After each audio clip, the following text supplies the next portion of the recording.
Capítulo 9 do livro de Atos fala assim: E Saulo, respirando ainda ameaças e mortes contra os discípulos do Senhor, dirigiu-se ao sumo sacerdote e pediu-lhe cartas para Damasco, para as sinagogas, a fim de que se encontrasse alguns daquela seita, quer homens, quer mulheres, os conduzisse presos a Jerusalém.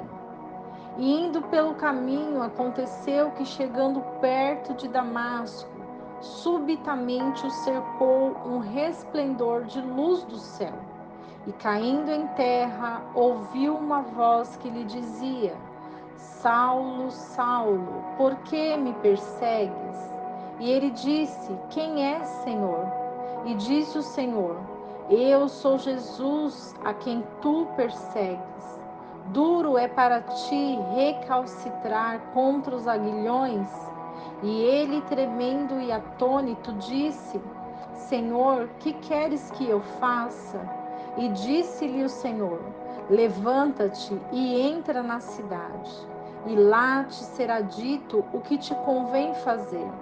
E os homens que iam com ele pararam espantados, ouvindo a voz, mas não vendo ninguém. E Saulo levantou-se da terra, e abrindo os olhos não via a ninguém. E guiando-o pela mão, o conduziram a Damasco. E esteve 3 dias sem ver, e não comeu nem bebeu. E havia em Damasco um certo discípulo chamado Ananias. E disse-lhe o Senhor em visão: Ananias. E ele respondeu: Eis-me aqui, Senhor. E disse-lhe o Senhor: Levanta-te e vai à rua chamada Direita, e pergunta em casa de Judas por um homem de Tarso chamado Saulo, pois eis que ele está orando. E numa visão ele viu que entrava um homem chamado Ananias, e punha sobre ele a mão para que tornasse a ver. E respondeu Ananias: Senhor, há muitos ouvi acerca deste homem, quantos males tem feito aos teus santos em Jerusalém. E aqui tem autoridade dos principais dos sacerdotes para prender a todos os que invocam o teu nome. Disse-lhe, porém, o Senhor: Vai, porque este é para mim um vaso escolhido, para levar o meu nome diante dos gentios e dos reis, dos filhos de Israel. E eu lhe mostrarei o quanto deve padecer pelo meu nome. E Ananias foi e entrou na casa, e impondo-lhe as mãos, disse: Irmão Saulo, o Senhor Jesus, que te apareceu no caminho por onde vinhas, enviou-me para que tornes a ver e sejas cheios do Espírito Santo. E logo lhe caíram dos olhos como que escamas, e recuperou a vista, e levantando-se foi batizado. E tendo comido, ficou confortado. E esteve Saulo por alguns dias com os discípulos que estavam em Damasco. E logo nas sinagogas pregava a Jesus, dizendo que este é o Filho de Deus. E todos os que o ouviam estavam atônitos e diziam: não é este o que em Jerusalém perseguia os que invocavam este nome? E para isso veio aqui, para levá-los presos aos principais dos sacerdotes? Saulo, porém, muito mais se esforçava e confundia os judeus que habitavam em Damasco, provando que aquele era o Cristo. E tendo passado muitos dias, os judeus tomaram entre si conselho para o matar. Mas as suas cidades vieram ao conhecimento de Saulo, e como eles guardavam as portas, tanto de dia como de noite, para poderem tirar-lhe a vida, então os discípulos, tomando-o de noite, o desceram dentro de um cesto pelo muro. E quando Saulo chegou a Jerusalém, procurava juntar-se aos discípulos, mas todos o temiam, não crendo que fosse discípulo. Então Barnabé, tomando-o consigo, trouxe aos apóstolos e lhes contou como no caminho ele vira ao Senhor e que ele lhe falara e como em Damasco falara ousadamente no nome de Jesus. E ele andava com eles e em Jerusalém entrando e saindo e falava ousadamente no nome do Senhor Jesus. Falava e disputava também com os gregos, mas eles procuravam matá-lo. Sabendo, porém, os irmãos o acompanharam até Cesareia e o enviaram a Tarso. Assim, pois, as igrejas em toda a Judéia e Galiléia e Samaria tinham paz, e eram edificadas, e se multiplicavam, andando no temor do Senhor e consolação do Espírito Santo.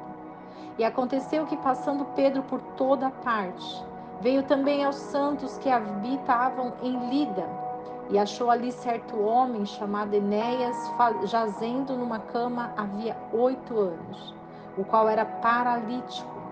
E disse-lhe Pedro: Enéas, Jesus Cristo te dá saúde. Levanta-te e faze a tua cama. E logo se levantou. E viram todos os que habitavam em Lida e Sanora, os quais se converteram ao Senhor. E havia em Jope uma discípula chamada Tábita, que traduzido se diz Dorcas. Esta estava cheia de boas obras e esmolas que fazia. E aconteceu naqueles dias que, adoecendo ela, morreu. E tendo-a lavado, a depositaram no quarto alto. E como Lida era perto de Jope, ouvindo os discípulos que Pedro estava ali, enviaram-lhe 2 homens, rogando-lhe que não se demorasse em vir ter com eles. Pedro, então, levantando-se, foi com eles, e quando chegou, o levaram ao quarto alto. E todas as viúvas o rodearam, chorando e mostrando as túnicas e roupas que Dorcas fizera quando estava com elas. Mas Pedro, fazendo-a sair, pôs-se de joelhos e orou. E voltando-se para o corpo, disse: Tábita, levanta-te. E ela abriu os olhos e, vendo a Pedro, assentou-se. E ele, dando-lhe a mão, a levantou e, chamando os santos e as viúvas, apresentou-lhe viva. E foi isso notório por toda a Jope, e muitos creram no Senhor. E ficou muitos dias em Jope com um certo Simão, curtidor. Capítulo 9 de Atos é uma passagem muito conhecida e uma passagem muito importante, onde nós devemos entender o agir de Deus.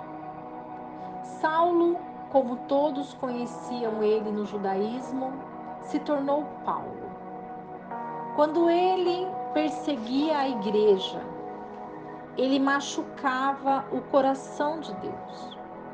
Porque quando nós entendemos que a nossa luta não é contra pessoas, a nossa luta não é contra seres humanos, mas a nossa luta é contra o inferno, é contra o inimigo de Deus. E quando nós entendemos que a luta espiritual, ela é vencida no mundo espiritual. Paulo, que ia para Damasco, ele ia pelo caminho porque ele queria matar. ele respirava morte contra os discípulos do Senhor. Então, quando Paulo vê os discípulos pregando, anunciando Jesus, anunciando que Jesus veio para que nós pudéssemos ter vida, para que nós pudéssemos ser salvos, Paulo fica indignado. Porque Paulo estava debaixo da lei de Moisés. E Paulo não recebeu Jesus Cristo. Mas quando ele vai por um caminho e ele encontra uma luz que desce do céu, quando ele encontra essa luz, ele cai em terra. E quando ele cai, o Espírito do Senhor diz para ele: Saulo, Saulo, por que você me persegue? E o Senhor, ele fala hoje para você: por que você persegue? Por que você é perseguido? Se você é um discípulo, saiba que muitos te perseguem. E se você persegue a igreja de Cristo, saiba que o Senhor quer ter um encontro com você. Então, quando Saulo, ele ouve essa voz, ele procura essa voz e ele pergunta: quem és, Senhor? Ele já responde: quem és, Senhor? Ele já declara, porque a voz de Jesus, ela é única e poderosa. E ele diz: eu sou Jesus a quem você persegue. O que quis dizer Jesus? Que Paulo estava perseguindo os seus discípulos. E Jesus, ele vai e fala que Paulo estava perseguindo ele, porque quem persegue os discípulos persegue Jesus. E quando Paulo ouve aquilo, ele fala: Senhor, que queres que eu faça? Paulo, ele identificou que aquele encontro era um encontro de vida ou morte. Porque Paulo não tinha outro caminho. Paulo não tinha outro caminho, porque o quanto ele perseguia as igrejas, o quanto ele queria matar os discípulos, e esse encontro transformou a vida de Paulo. Quando Jesus entra nas nossas vidas, não há outro caminho que nós possamos seguir. Paulo, naquela hora, ele entendeu que ele é servo. Paulo entendeu aquela voz que diz: por que você está me perseguindo? Você está perseguindo os meus discípulos, aqueles que pregam a minha palavra, aqueles que anunciam a minha volta, aqueles que anunciam o evangelho, aqueles que curam, que salvam, que libertam, que transformam. Você está perseguindo eles. Por que você está fazendo isso? E Paulo diz: Senhor, eu reconheço o que o Senhor quer que eu faça. E Jesus disse: levanta, entra na cidade, e lá será dito o que você vai fazer. Então, os homens que iam com Paulo pararam espantados, ouvindo a voz, mas não via ninguém. Porque somente Paulo viu aquela luz. Só que quando Paulo abre os olhos, quando ele levanta, ele não conseguia ver ninguém. Ele foi o único que viu a luz, mas depois ele não via ninguém. E aqueles que não viam a luz, eles conseguiam ver as pessoas. O que representa isso? Que a luz do Senhor, quando ela vem para transformar o nosso interior. E nós não conseguimos mais enxergar ninguém, nós conseguimos enxergar somente essa luz. E é isso que nós precisamos enxergar essa luz. E Paulo, ele ficou cego por 3 dias. Ele não conseguia ver ninguém. E nesses 3 dias, sem ver, ele não comeu e ele nem bebeu. Ele ficou 3 dias de jejum. E somente lembrando daquela voz que falava para ele. Paulo estava sendo preparado pelo Espírito Santo para a grande missão. Então o Espírito Santo foi até Ananias e revelou a Ananias sobre Saulo. E quando ele revela, Ananias entra na casa dele, impõe a mão e diz: irmão Saulo, o Senhor Jesus, que te apareceu no caminho, enviou-me para que você seja cheio do Espírito Santo. E logo caiu dos olhos dele as escamas. Ele recuperou a vista, levantou-se e foi batizado. O primeiro passo de uma conversão é ouvir a palavra e ver a luz da palavra. O segundo passo é aguardar o tempo do Senhor, a preparação. O terceiro passo é se batizar e se entregar. E o quarto passo é pregar. Então, Paulo, ele se levanta, ele come e ele vai ao encontro dos discípulos. E rapidamente ele vai nas sinagogas para pregar Jesus Cristo, o Filho de Deus. E o que acontece? Todos viam a mudança de Paulo, viam a transformação de Paulo. E agora, Paulo estava na situação dos discípulos. Ele julgava os discípulos e ele teve que passar pela situação dos discípulos.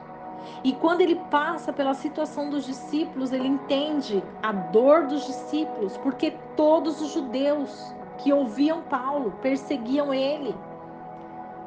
Todos que ele ia pregar, falar de Jesus, queriam matá-lo. E Paulo, ele procurava cada vez mais ajuntar-se aos discípulos. Porque agora Paulo entendia o quanto ele perseguia a igreja, o quanto ele queria matar a igreja. E mesmo assim ele falava ousadamente sobre o nome do Senhor Jesus, porque ele não podia mais voltar atrás. Ele havia tido um encontro. E quando nós temos esse encontro, nós não conseguimos mais voltar atrás, porque o Espírito Santo é consolação, é transformação, é milagres. E quando nós entendemos que o ministério dos discípulos é de cura, libertação, assim como eles curaram a discípula Tábita, que era Dorcas, assim como eles curavam e libertavam tantos homens, mulheres, discípulos, servos do Deus Altíssimo, para a glória e manifestação do poder de Deus. Então, nós temos que entender, quando nós cremos no Senhor, quando nós fazemos a vontade de Deus, nós estamos agradando ao Senhor. Nós somos curados, transformados, libertos por essa palavra. E essa palavra é a única verdade. E só há um caminho a ser seguido. É o caminho da ministração dessa palavra. Que o seu coração seja edificado, transformado, preparado para a glória de Deus. Para que o Senhor venha se manifestar através da sua vida. E que esse encontro seja um encontro transformador na sua vida. E que não esqueçamos do versículo que diz: conhecereis a verdade, e a verdade vos libertará.